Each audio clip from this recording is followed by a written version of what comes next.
Hey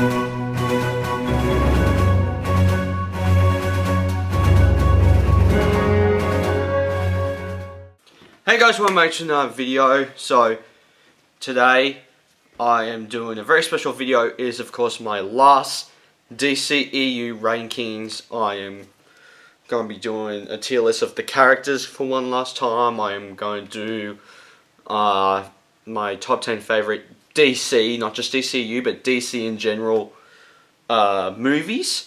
I am going to do I'm going to do some other stuff for the DCU. I'm going to do the final battles. I'm going to do the movies, which I'm going to do now. I'm going to do I'm going to do some other things. I might rank the heroes in general. We'll see how it goes. But I am going to do a bunch of DCEU videos one last time this week. So look out for that. So let's get into the film's ranking. Now, I have done this plenty of times before. I've done it when Black Adam came out. I did when Shazam! Fury of the Gods came out, I think. The Flash. Yeah, I definitely did when The Flash, because I combined it with the Burton Batman movies. So I am not going to do the Burton Batman movies on this list because now I've seen everything of the DCEU, except for Peacemaker. So Peacemaker is not on this list, but I will do a review of Peacemaker, and once I review that, I'll do this video again. But just of the movies, this is going to be my last one. So let's do it. I'm very excited to get into it, and I think my thoughts are quite interesting. So let's go. So number 16 is the first Aquaman movie. This might be because of the reviews I've heard from friends. It was like, oh Jack, you guys see Aquaman, it's so good, it's one of the best DCU movies. And I'm like, I'll believe it when I see it. And then I saw it and I'm like, nah, sorry, it's not good. It's very slow. There are good things in it. I think that the fight scenes, when they happen, they're good. The relationship between Aquaman and Mera are really good. I think that Jason Momoa carries that film. Same as Nicole Kidman. I think that Amber Heard is really sexy in that movie. And I think that there are good things in it, but overall it just doesn't really, on the whole, for me. And it might just because that I was told that it was really, really good. Because at that time, the only thing I saw was Suicide Squad, and I actually stood up for the original Suicide Squad. We'll see if that's still the same. But yeah, that's why I have the first Aquaman at number 16th. Now, into the top 15, which is not a dramatic thing because, God, this one's only an inch above Aquaman, but I think it still suffers from kind of the same problems. Now, number 15 for me is Wonder Woman 1984. Now, for me, when I saw it in the theater, I saw it with my brother, with my dad, my grandpa, and my cousins. And we walked out of it very spoiled. Dad, grandpa, and my brother didn't like it at all, but me and the cousins did. We were like, that was actually really, really good. It had good action. It had a very interesting storyline. But then when I rewatched it to do all my reviews, when I did the DCEU reviews, just to review all of them, I think it was around the time that the Snyder Cut was coming out. So when I did that, I watched them all, and I'm like, and I got to Wonder Woman 2, and I'm like, okay, I still stand by my original review in some aspects. It was a slog to get through, man. Like, it was so slow. Like, I think there's an interesting idea that you can explore with the whole we're taking the Wish Stone or whatever, and making Pedro Pascal's Maxwell Lord like absorb its power, and people need to basically, he needs to go up to people and grant wish and that sort of stuff, and the whole thing of every time that sort of stuff happens, because he has to wish time, it makes him unwell, more unwell than he already was, and that sort of stuff, and still in his health. Like, there's still some interesting stuff there that I'm like, you can easily explore. Like, there's just stuff there that works very, very well.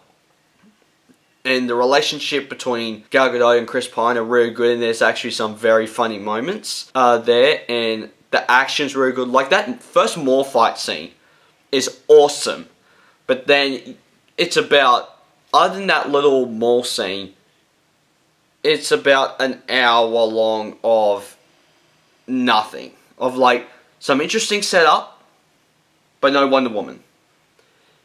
And it's not until that 1 hour and 15 mark-ish that you see Wonder Woman again, and that's when she's like, oh, I'll be back, and she gets out of the car with Chris Pine, but he runs off really, really fast and stops the people on the road. That's the first time you see Wonder Woman for a while, and you're like, what?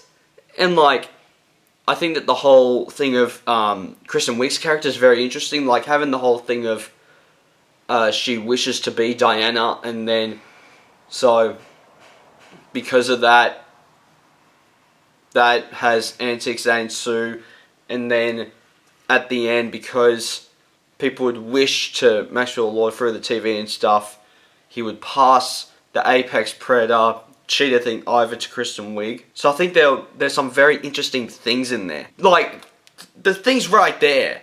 The 80s setting, great. Like, having it a few years after the first Wonder Woman, or like 20 years or something after the first Wonder Woman. Because the first Wonder Woman was like World War One, but Captain America First Avengers World War Two. So having it between that gap, I know that it's not in the same universe, but still. So having it in that gap between World War One and World War Two in the 80s. Oh no, after World War Two. It's so confusing to me. Anyway, but that setting is so cool. So when they do all the 80s stuff, it's so cool seeing that and the things that happen with that. But I think overall, it just didn't work for me. So it's just one of those things where it's like, the first time, when you watch it the first time, you're so caught up in the bright colours and how much they're trying to be the original, like, Linda Carter TV show, to even the point that Linda Carter shows up at the very end. So you see that and you're like, there's something here. But then, especially after watching the first movie, you're like, the first one was so good, but then this one is just like, falls flat on its face. And you're like, really? Come on. That's not how this works. But that's why I have 84 and Aquaman are kind of tying for that 16th place. But I think that 84 is more memorable to me than Aquaman. Now, number 40 to me, the Suicide Squad. Yes, the James Gunn one. At this point, I think these are all films that I find pretty solid. I think that this and 13 are kind of switching in my head, because I'm probably more likely to rewatch the Suicide Squad over the one above it, but the one above it, I did have a good time more than I thought I would. No, so 14 is the Suicide Squad. When the trailers came out, I was like, I'm liking this, but I think this is a little too weird for me.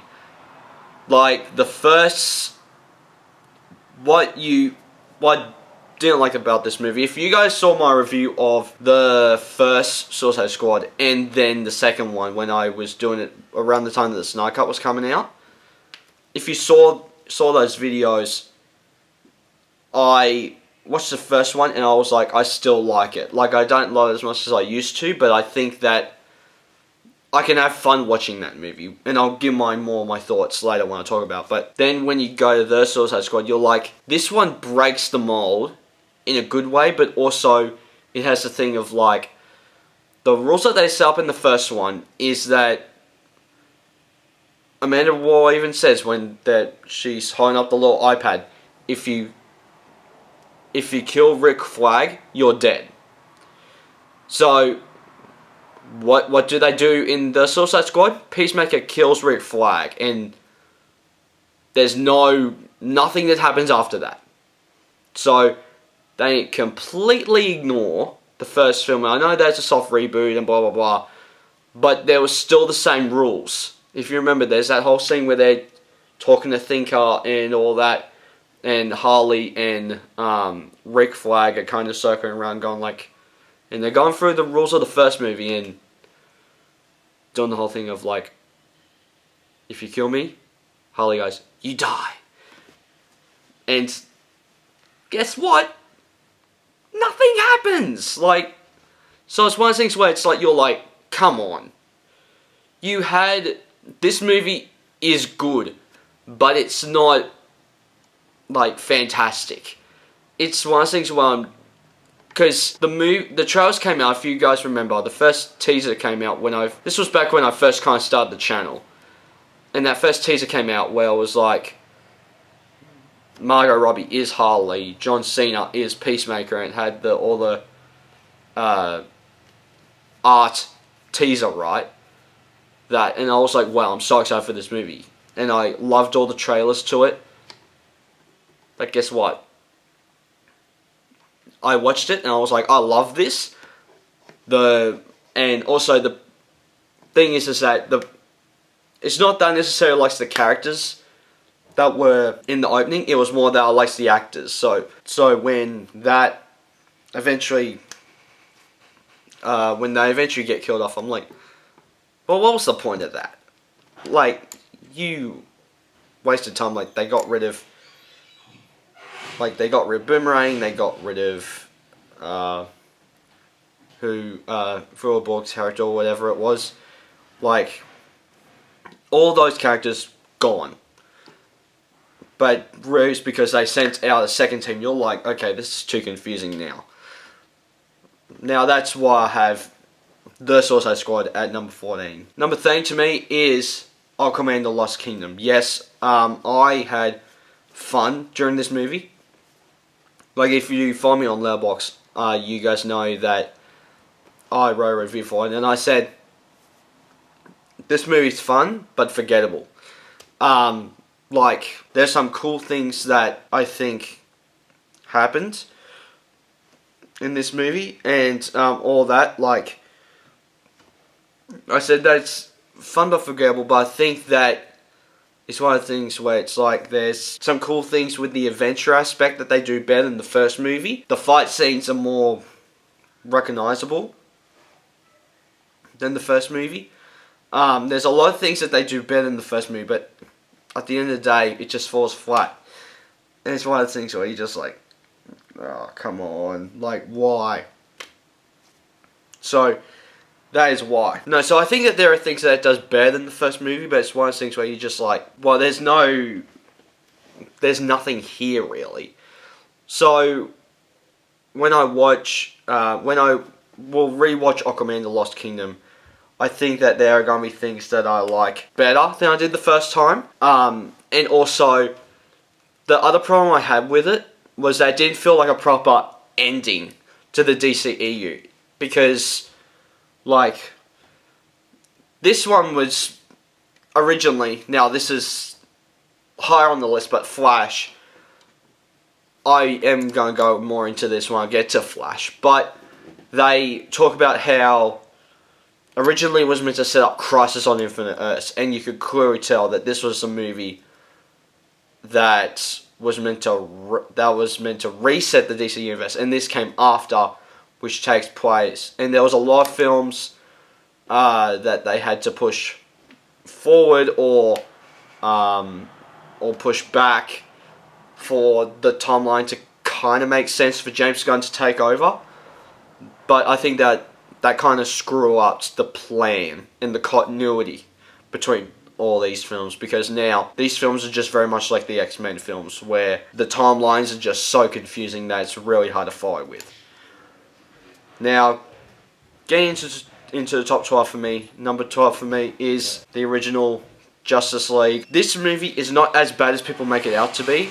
I think that this film has true things about the characters. I think that this film gave us some awesome Batman moments, gave us some really good moments with all the characters, finally gave us the Superman that we needed, and that was more of a Superman that reminds me of the Christopher Reeve Superman, where he's smiling a lot more, and he's going like, so you didn't bring me back because you liked me. It's like, well, I don't, like, not like you. And you have the whole thing of, like, civilians.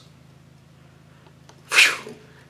Like, that is such Superman, and you don't really get that in any of the DC movies.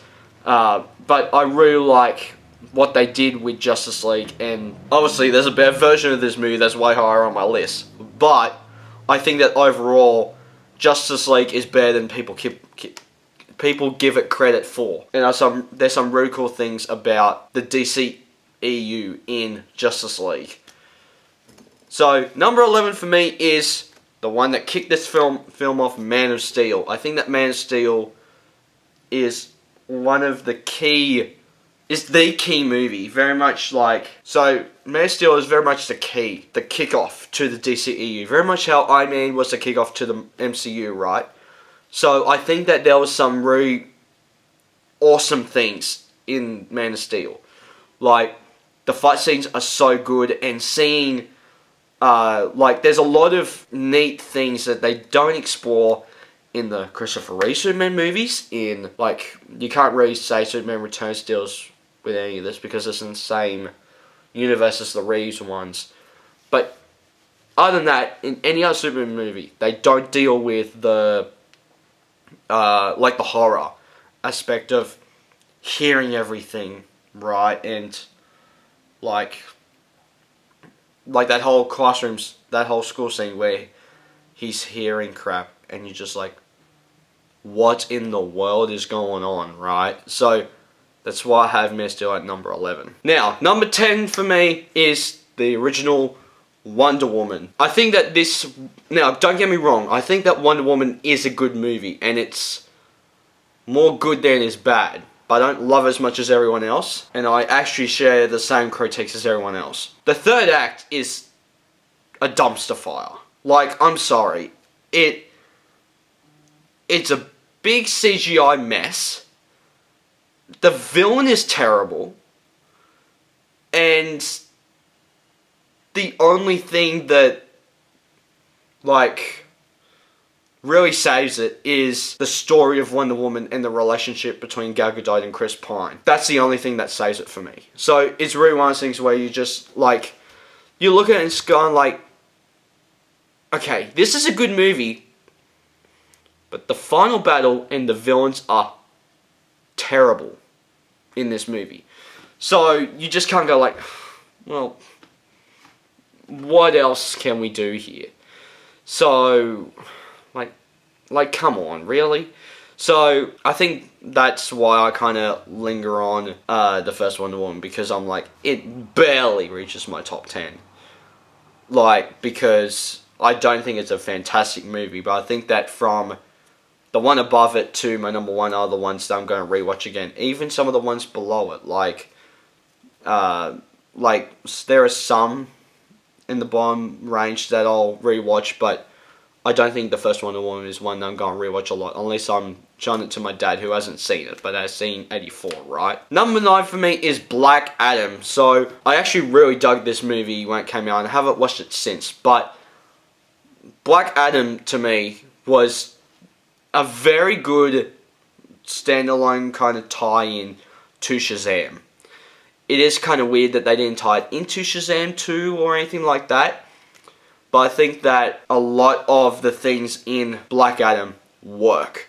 Like, I think that The Rock, the fact that he's been tied to the character for over, like, 10 years or so, since 2009, or 2010, and only just got made in 2002, is bonkers to me. So, I think that Black Adam couldn't have worked if we had it back then with The Rock being the young Rock, as he was, right? So I think that, because if they did it back then, it would have been like, almost like Superman Returns or Green Lantern, where it's not a good movie. But I think that because people have gone into like the hate on stuff just to hate on stuff, people hate on this more than they like it. But I think that Black Adam found its audience very much like even like things like Shazam and Blue Beetle and all that stuff, right? So I think that that's one of those things where it's like, I watch Black Adam and I go like Dr. Fate is amazing, Hawkman's amazing, Black Adam is incredible, because The Rock is one of my favorite actors of all time, up there with Jim Carrey for me. So I think that there's a lot of things that work in Black Adam, and the fact that they managed to do the whole team with the Justice Society shocks me, because like this is a movie that has a team of superheroes in it but makes you want spin-offs, and I think that that movie does it right. And a lot of the action in pretty much all the DC movies are really, really good for their own styles of fighting, right? So I think that that's very, very cool. Now, reaching the top 8, number 8, I have Blue Beetle. Now, I only just uploaded my review like this morning, right?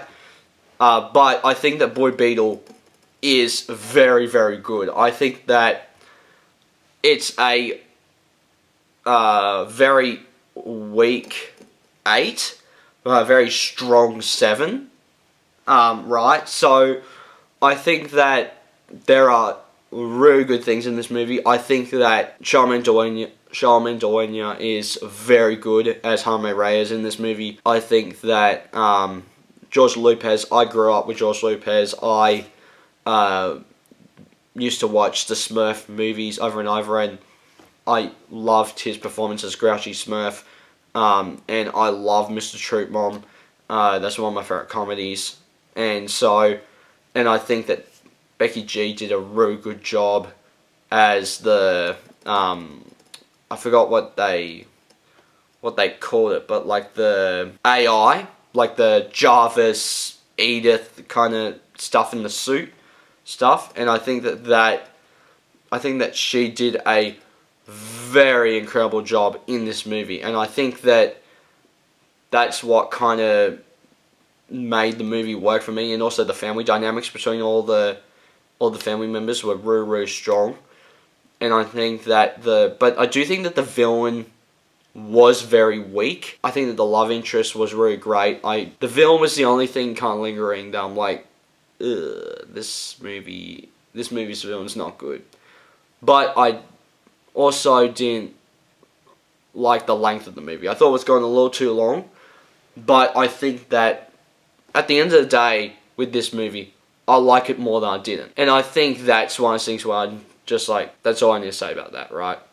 So, for me, at number 7 is the original Suicide Squad. Now, I'm a big defender of this movie. I love the action set pieces, the idea of the squad fighting things that Enchantress has created by kissing them, even though that is a bit weird when you say it, but like when as an idea, it's a pretty decent idea. It's not the best idea, but it's a decent idea, and the action set pieces are really good. And I always thought that Jared Leto was a pretty underrated Joker. The only reason why people hate him is because of the tattoos and stuff. But I think that if we saw the Air cut, which I think that this movie would be on the same level as the Snyder cut for me if we had the Air cut version of this, we would love Jared Leto's Joker even more, because there was a lot more violent type stuff and a lot more crazy Joker stuff in that Air cut. But because the studio had to reel it back a bit and bring in the trailer company and go like, look, we need you to fix this movie. I don't know what it is, but fix it, because the reputation of BVS was not great. So can you fix it for us? And I was like, yeah, sure. Let's stitch it together. Let's take some of these licensed songs and put them all in as a soundtrack. Let's make it very Guardians of the Galaxy and do that. So let's do a worse version of Guardians of the Galaxy, and then I think that people caught up on that sort of stuff and don't look at the bright sparks like Will Smith's Deadshot and Margot Robbie's Harley. Like, to me, this is my favorite, like, outfit for Harley. Like, the little short shirt and the booty shorts and the big heel and the heel boots and the baseball bat, like, and the little pistol that she had. Like, that is the best Harley like costume we have on screen, right? Even though I love the original outfit, I think that one would have been a little too cartoony for this universe. So I love how they figured out a way to make it not look silly for this movie. And I think that there are a lot of things in the theatrical or the original Suicide Squad that works more than they don't. So my number 6 for me is Shazam! Fury of the Gods. I am a defender of this movie. Out of all the movies that came out this year for the DCEU, this one's my second favourite, and we'll get to my favourite just in a little bit. But I think that there are things that work really, really well, and the thing that I love about this movie is that I don't want to say it does better than the first movie, because the first movie is higher on my list, if you guys know. But I think that there are things that work a lot more in the second one. I think the villains of the Daughters of Atlas are really, really strong. Like, and Rachel Zegart is really, really good as one of them, but also has a relationship with Freddy. And Lucy Liu and Helen Mirren are very, very strong as the main two villains in this movie. No, and I think that the thing that I also like about this movie is that it does the thing like of the first one, where it has more of the family stuff. Like, the family, all the family superhero stuff, like, it's pretty much flipped, where it's like, it is throughout the entire movie for the most part, but the big fight scene type thing is more at the beginning, right? Where the family superhero stuff was at the beginning, where they all walk out, it's like, you guys ready? Shazam! And then they go to the bridge. Like, that sort of stuff. This film was marketed to be like Shazam 2, but with the Shazam family. And over the course of the movie, you can't go like, okay, it's still the Shazam family, but it's more like Shazam when you get to the end, right? Which I kind of expected for the final battle, even though I think it really worked. I really liked the final battle. I think that the final battle should have been very much like, touch the thing again, say Shazam, and they go to defeat the dragon, except for just Zachary Levi flying around and defeating the dragon. I think that would have been cool if we had all of them together. Like, imagine all of them, and Zachary Levi, he's still leading it, but he's holding the torch or whatever and goes through the dragon, and all the family is behind him. Like, imagine that visual, especially like going up and down and stuff, right? And then, even though that you would probably have to deal with the thing of like, of Anne and the parents and the wizard mourning over the whole family. And then you have, and the thing that shocked me in the year, this is the thing that shocked me the most out of these movies. Wonder Woman at the end, and you have the whole thing of like, there's one, and then you hear and then you pan out, you see the Wonder Woman boost, and then the boom, boom, boom, boom, boom, and then she grabs the stuff and smacks it, and then you have the whole funny scene. That was funny. But no, I really like Shazam! Fury of the Gods, and I think it's very underrated, and I don't get why people hate on it so much. Now, number 5 for me, reaching the top 5. Let's go. I only have like 66 minutes left on the camera, so let's go. Hopefully we should be will definitely be done by then. Number 5 for me is Batman vs Superman. Now, I'm a big Batman guy, so anything with Batman in it, you're gonna get me. This movie is very, very good, and I love this movie. And I think that this movie, while it has stuff that's very messy, like I love the Ultimate Edition, but I always think of the theatrical cut. That's always shorter and flies by more, even though that you could see that it's very messy. I think that Ben Affleck is a very underrated Batman. I think that Cavill is a great Superman. I think that he carries the mantle well, as Christopher Reeve and Brandon Routh did. I think that he was very, very strong in this movie. I think that Gal Gadot, an incredible introduction to Wonder Woman. A pretty bad Lex Luthor, but you kind of see what they're trying to do with that, with like the motivations and that sort of stuff in there. So you kind of like, I can deal with it. A pretty bad Doomsday, but it does give us a pretty epic battle at the end. So, and dealing with the whole thing of the death of the Superman, even though that could have been a 2 or 3 movie arc, you just go like, this is a very pretty good movie. Not as good as things like the team like versus movies, whether if it's Godzilla vs Kong or Captain America Civil War, the whole Cap vs Iron Man thing, or things like that. Not the best out of those movies, but I think that overall this movie is very strong and is better than some people give it credit for.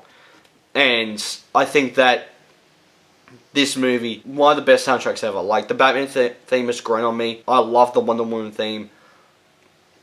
Like, Hans Zimmer can do no wrong with music, in my opinion. Okay, number 4 for me is Zack Snyder's Justice League. This is one of those things where I'm like, I can see where I wasn't following anything. I would just follow YouTube videos, so where it was like, oh, Zack Snyder has the cut of the film, and blah, blah, blah, and they might release at some point. It's like, that would be interesting, because at that point I didn't see the theatrical Justice League, so I'm like, interesting. So, because my thoughts on the original Justice League was that I liked it more than everyone else did, so I was afraid that I was going to prefer that version more than the Snyder Cut, because the Snyder Cut was 4 hours compared to the 2 hours of Justice League, right? So, but when I watch, and I only just watched it here on my computer, right? And I was hooked in. I was like, it was so much better than the theatrical cut, even though I preferred the more brighter look. I was like, this is really working very well. And the Superman stuff, having him in the black suit and the whole references to Man of Steel with the scene where he walks down the aisle and he's listening to both of his dads going like, this is your destiny, Kal-El. Be Superman. And he walks out and you hear the Superman theme from Man of Steel. And he goes out and does the same thing as Man of Steel, where he does the rocks and they do the same swirling motion and stuff, and then you pan up Superman and he looks up and then he flies off and the and the music starts going off. I'm like, oh my god, yes! Superman is back, baby!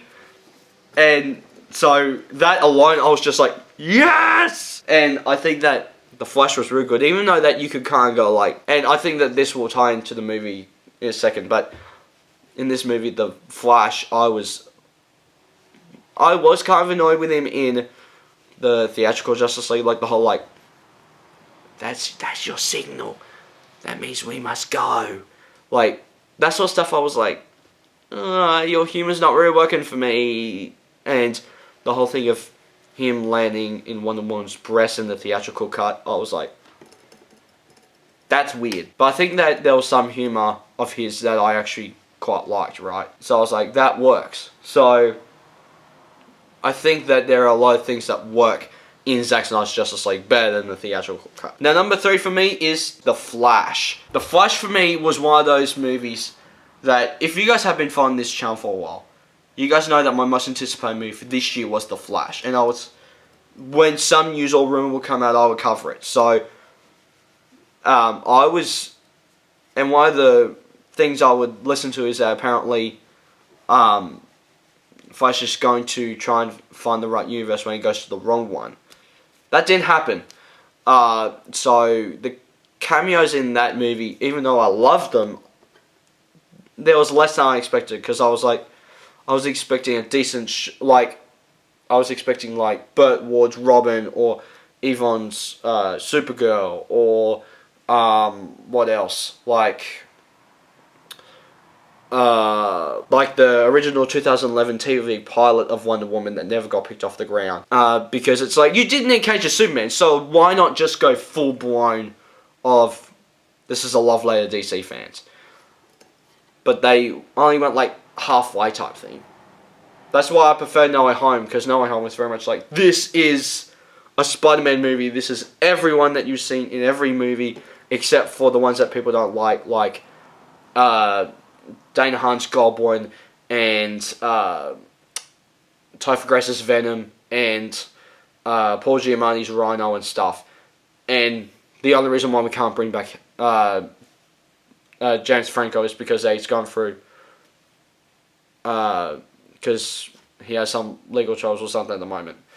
So it's like, but other than that, Ock's in this movie, Goblin's in this movie, Sandman's in this movie, Elektra's in this movie, Lizard's in this movie, Toby and Andrew are in this movie, and Daredevil's in this movie.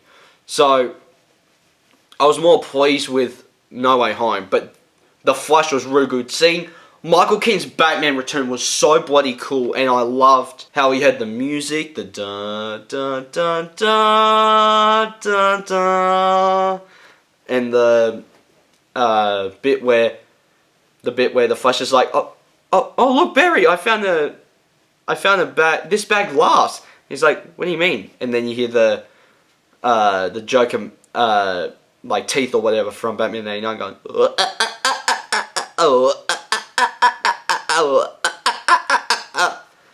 So all those Batman '89 Easter eggs, I was like, yes.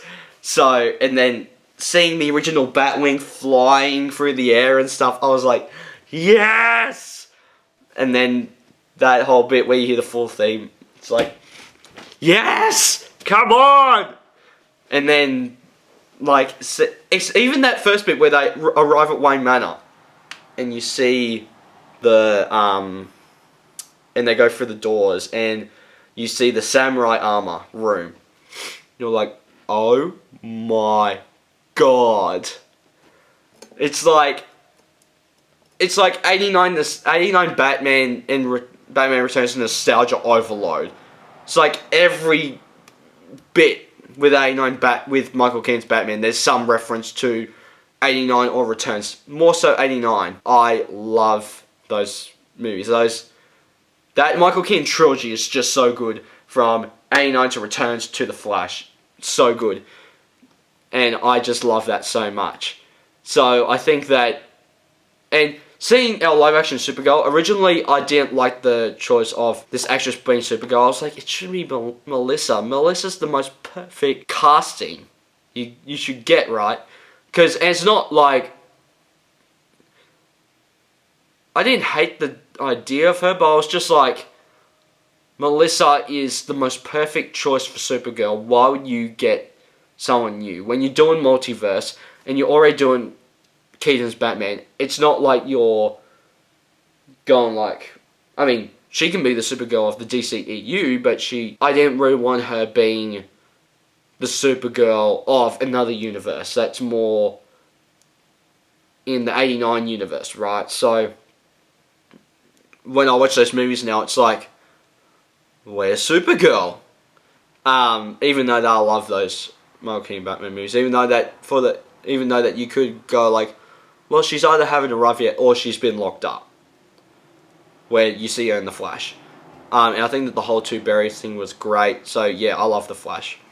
So I'm going to read through these last two because we're literally about to get up to 30 minutes on this. So number 2 for me is Birds of Prey and the Fabulous Emancipation of One Harley Quinn. I love this movie. I think it might just be because of Harley. I'm a big Harley Quinn person and a big Margot Robbie fan. So, and this is time for my first or second favorite Harley suit. The gold, like the pink kind of underlay singlet thing, or I don't want to call it a bra because it's not a bra, but like the singlet bra thing, and then the gold bodysuit, so cool. And with the bat, I love it. And I think that Birds of Prey is one of those movies that not a lot of people like for no reason whatsoever. So you're just like, why do you not like this movie? But I think that it's the perfect craziness of, it captures the style of the original Michael Keaton and Tim Burton movies very well, but also it fits in the realm of the DCEU of the Zack Snyder films and the David F. Sandberg Shazams and that sort of stuff, right? So I think there are a lot of things in this movie that works very, very well. And Huntress is great, Black Canary is great. I love those characters, they're so good. Now, number one for me, you guys know, it's Shazam. I love Shazam. When I saw this in the theater, originally me and my friend were meant to go see Captain Marvel again. So, but he was like, do you want to see Captain Marvel again, or do you want to see Shazam?